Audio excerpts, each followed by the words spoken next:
Hello everyone and welcome back to another AFK Journey video. In this video, we're going over the recent Talk with Designers Chains of Eternity, talking about Season 3.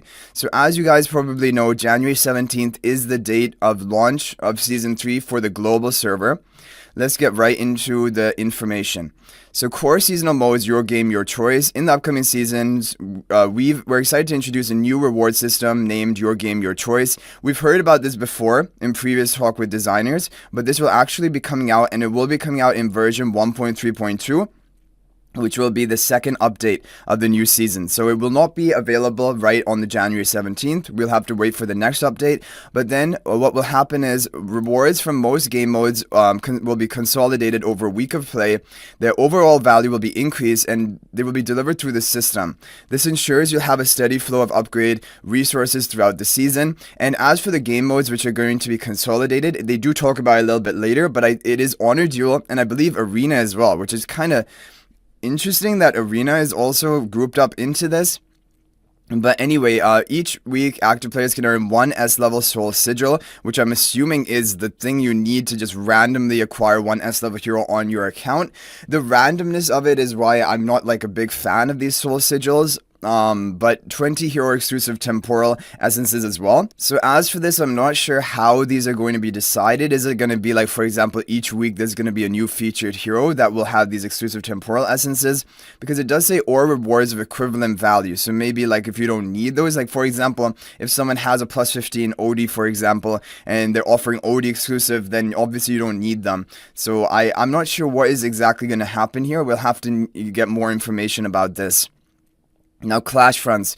Clashfronts is a mode we're working to improve over the next few seasons.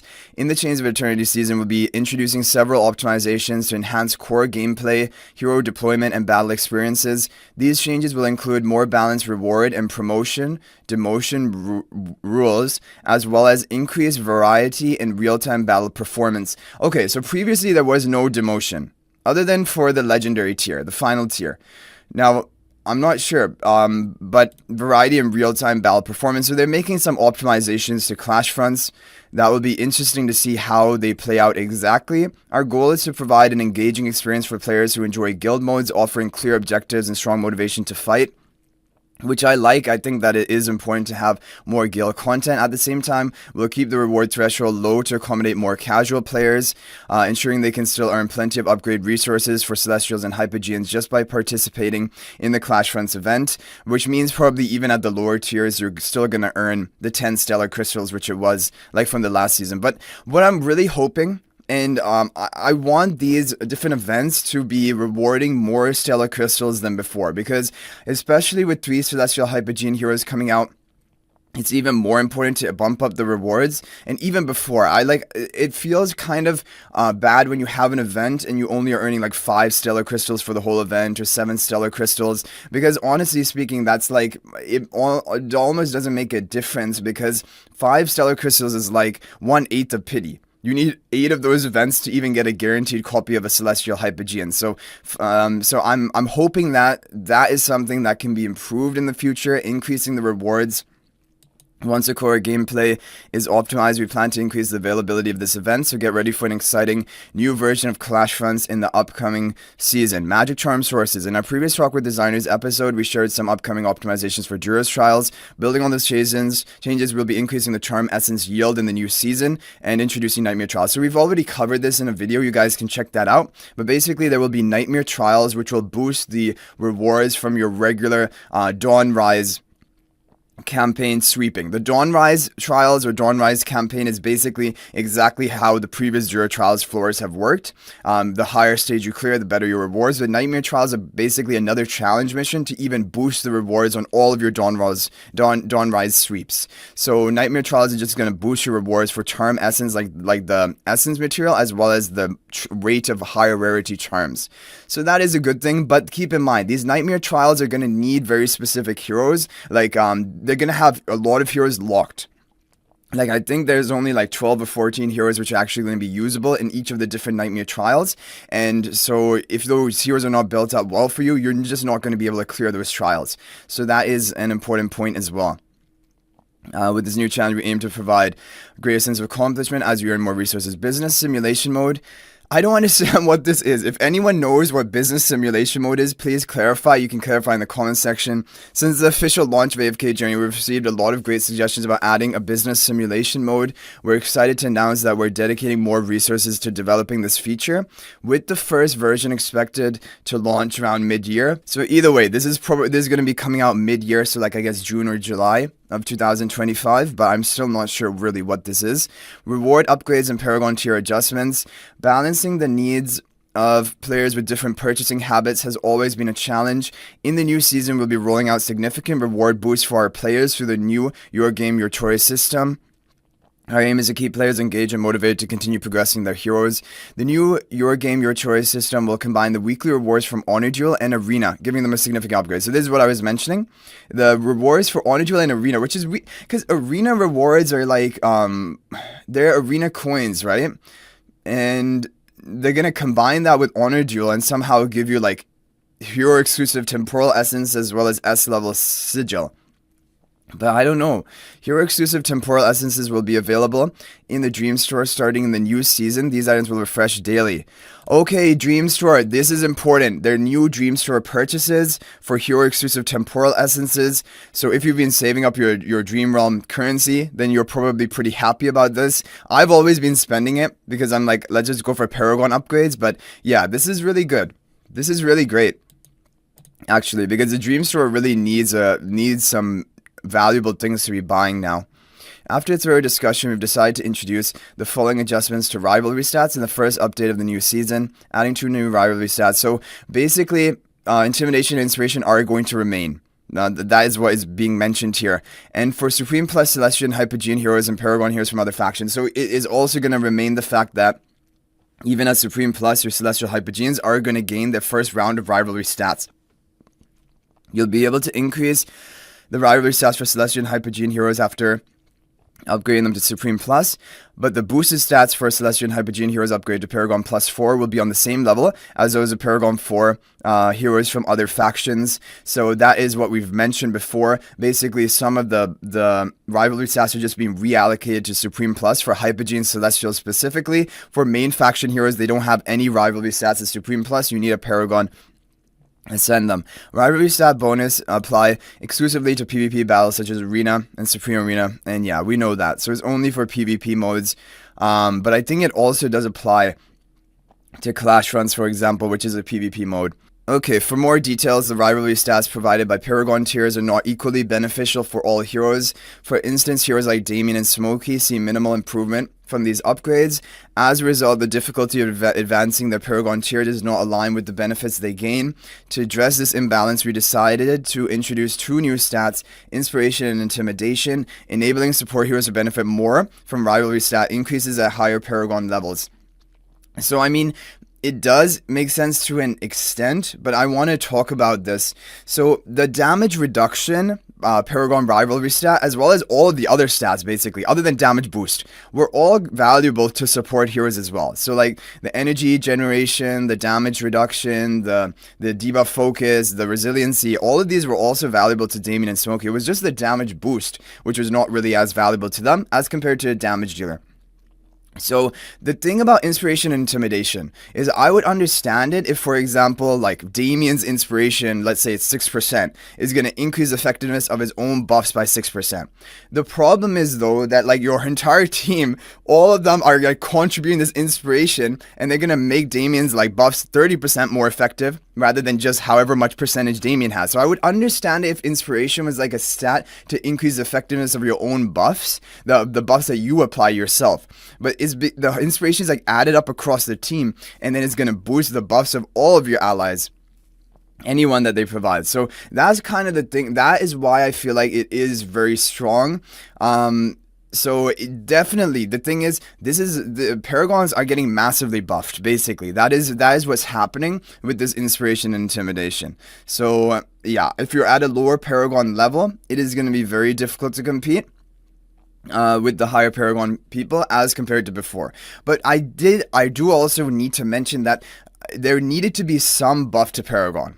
I think this still is an over buff, but there need to be some buff because there is still problems like people with Paragon 4 defenses in Arena losing to Paragon 2 people.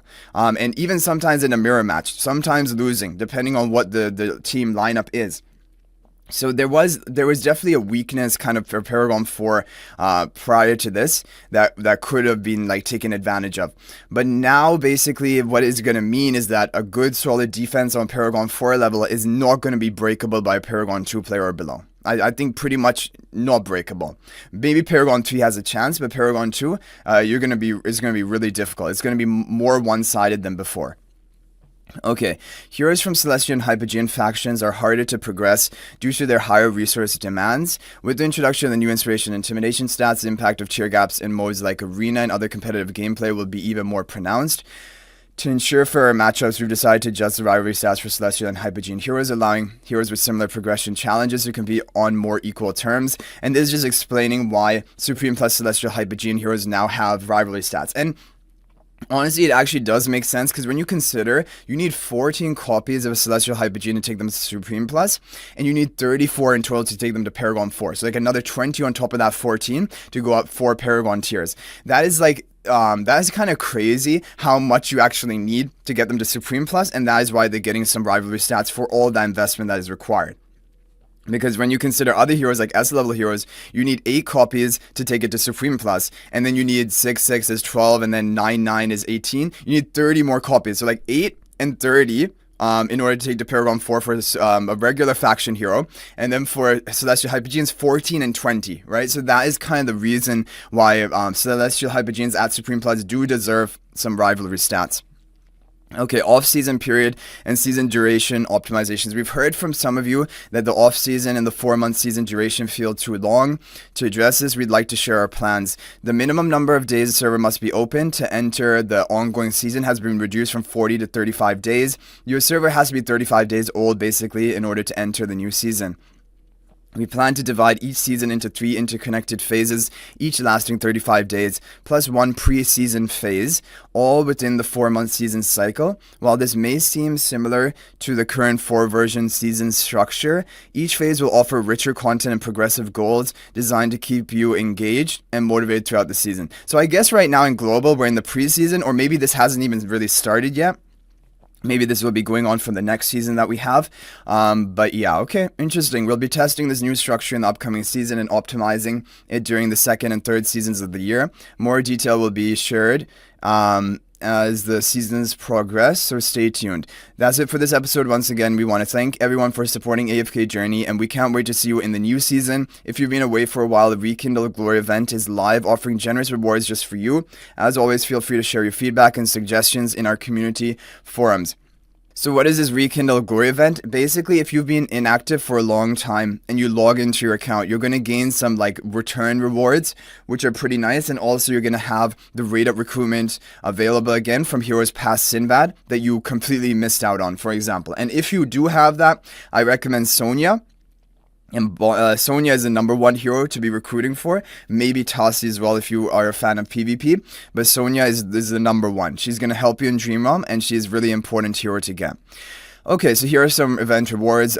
For the first 14 days, I guess, of Chains of Eternity, you're going to gain these different Snowspire gift, which is going to be up to 3 times 6, 18 epic recruitment letters, and then also a hero selector chest among Ludovic, Lily May, Elsa, and Vala. And out of these, Lily May is the #1, but also get Ludovic to Supreme Plus if you don't have him there yet either. Both of these are going to be key heroes for Dream Realm in this season. Lorsan rate up recruitment, unlock after 30 all hero recruitments from January 17th after the update until February 6th. And this is going to last for 21 days. So right after basically the server, like it updates for global server, we're going to have the Lorsan rate up recruitment available. The S-level hero you recruit is guaranteed to be the hero featured in the ongoing rate up recruitment event. The number of rate up heroes you can get depends on the highest tier of your other heroes, which is like normal. Wind Whispers unlocks after completing the tutorial quest from January 17th after the update until January 30th. Complete event quests to accumulate points and unlock Lorsan along with his exclusive temporal essence. So you can unlock, not only you're going to get one copy of Lorsan S level, and then you're going to gain exclusive temporal essence for him by completing these missions, which is good. It will make it easier for you to upgrade him. However, as of right now, I am not a fan of what I've seen of his kit. I do not think he's going to be a very important hero to have on your account. So basically, I would for free-to-play players, I would advise not recruiting for him. Just take the one copy and be done with that. Rated recruitment Valka Callan. Unlocks after 30 all hero recruitments. Valka from Jan 30th to February 19th. Callan from Feb 13th to March 5th. Recruiting the featured A-level hero in rated recruitment will grant you 8 soul stones at once. So I don't know if this is confirming that both of these two are going to be A-level heroes. We knew Valka is an A-level from the reveal, but we don't know about Callan. But maybe they're both A-level Graveborns, which does make sense because we're missing a lot of A-level Graveborns. And now this season is going to make up for that. But please note that you will not receive any S-level heroes from rated recruitment if it features an A-level hero. The number of rated heroes you can get depends on the highest tier of your other heroes. So yeah, basically, when you're recruiting in an A-level rated recruitment, it is impossible to recruit an S-level hero. Even like from your other regular wishes, you cannot recruit any of those S-level heroes. So it's only going to be one of these two featured heroes, and you're going to get 8 copies at a time when you hit them. But we have no info really on their skills, so we'll have to wait and see. Like, we saw Valka, but it's so limited, like we don't know the skill descriptions or anything like that. We need to wait for that to decide about Valka, but she does look pretty interesting out of the two. Primal Lord begins on day 16 after the server enters the new season, so only day 16. So Primal, the first Primal Lord, and this is looking like the Nocturne Judicator, is going to be out only 16 days after the launch of the season. And then after you kill the Primal Lord, you're going to get rewards up to, I guess, 35 invite letters, 10 temporal essences, 90 tile essences. It's a bit low, like a lot of invite letters, but temporal essences are really low here, and there are no stellar crystals. I really want more events to add stellar crystals. I think we need more stellar crystals and a higher amount from the different events. Emberlight Revelry, available after unlocking Arena, Jan 27th to February 16th. The annual Emberlight Festival of Aspira is here. Dive into the new story and events now for generous rewards. Now, this is what I'm talking about. These are the rewards. I want to see rewards like this for every event. For the other events as well. Like, 20 stellar crystals, 30 temporal essences, that is amazing. And it does show that they are trying to boost the stellar crystal rewards to an extent. But I want to see like this level, like maybe not 20, but like 10, 15 stellar crystals for every event we have. Even like, for example, Primal Lord, just get 10 stellar crystals from that. And then we have the 20 from here. Astral Fair, only 5. This is I'm not a fan of, because basically they haven't changed the Astral Fair rewards. At least they're running it, so like it is good. It's better than nothing. But I would like this 5 to be bumped up to 10. For example, Stellar Crystal. I think we should be getting more, especially with the 3 Celestial Hypogeans coming out, and the fact that it's difficult to even take one hero up to Supreme Plus for a Celestial Hypogean each season. So like even increasing the rewards of this can maybe help you get 1.5 heroes or something to Supreme Plus per season. 20 invite letters, and then 240 of those A-level soul sigils. Reverie Blooms unlocks after completing the tutorial quest. Complete event to earn points and redeem epic rewards. I mean, these are fine, but again, there are no stellar crystals here. I think each event should have at least 5 to 10 stellar crystals that can help increase our income of them. Hero drills are going to have 15 temporal essences, like normal hero drills rewards, but 15 temporal essences and 60 tile essences and 80 omni acorns. Crystal Clash, I think it's going to have the same rewards as before, maybe more temporal essences, I can't really remember, but yeah, I mean, the same number of stellar crystals, I think, 7. Again, I think we need to boost these up to 10 or 15, because every bit is gonna help. And honestly speaking, even if we boosted all of these up, it's maybe 2 extra copies of a Celestial Hypogean over the course of a season. That's 80 stellar crystals in total. So like, I think we can safely boost up these numbers of the stellar crystals that can be obtained from the events. And I really hope that happens. But at least the good thing is that we have this one with 20 stellar crystals. That is really nice. And hopefully we can get more events like that. Okay, so now we have exploration. We already talked about Crystal Clash. Explore the new season map for abundant resources. So invite letters, epic invite letters, a lot of diamonds, and other season modes. Season handbook is going to give you a bunch of rewards, up to 20,000 season tokens, and the rest you have to earn from Dream Realm and Supreme Arena. Season Legend Trial is going to earn a lot of temporal, up to 180 temporal essences, and up to 60 invite letters, which is a lot, and a lot of title essences as well if you need that. Then we have Supreme Arena, a lot of diamonds, Season AFK stage, Season Dream Realm, a lot of invite letters or recruitment from the Season Dream Realm regular, and then Heroic Gauntlet, okay, battle drills, Guild Supremacy, and then finally, here's a code, guys, if you haven't already entered it. So 5 body, I think body wasn't meant to be, but 5 body, RY, SRY, like rise, sorry, 5 body, RYSRY, and that is going to give you 5 epic invite letters. So anyway, guys, that is going to be it for this Talk with Desires. Let me know what you thought about all of it. Do you agree with the changes? Do you agree with the level of rewards? Are there any other things you're looking forward to or hoping that are changed in the future? But yeah, and let me know what you thought about all of my opinions on all of these matters as well. But thanks for watching, guys. That is going to be it for this video. If you want to talk to me in more detail or even ask me questions, you can join my AFK Journey Discord server. There's a link to that in the description of all my videos or on my channel page, and I will reply. I reply much more frequently there, so you guys can check that out, but I'll hopefully see you guys in the next video, and until then, everyone, peace out for now, and thank you for watching.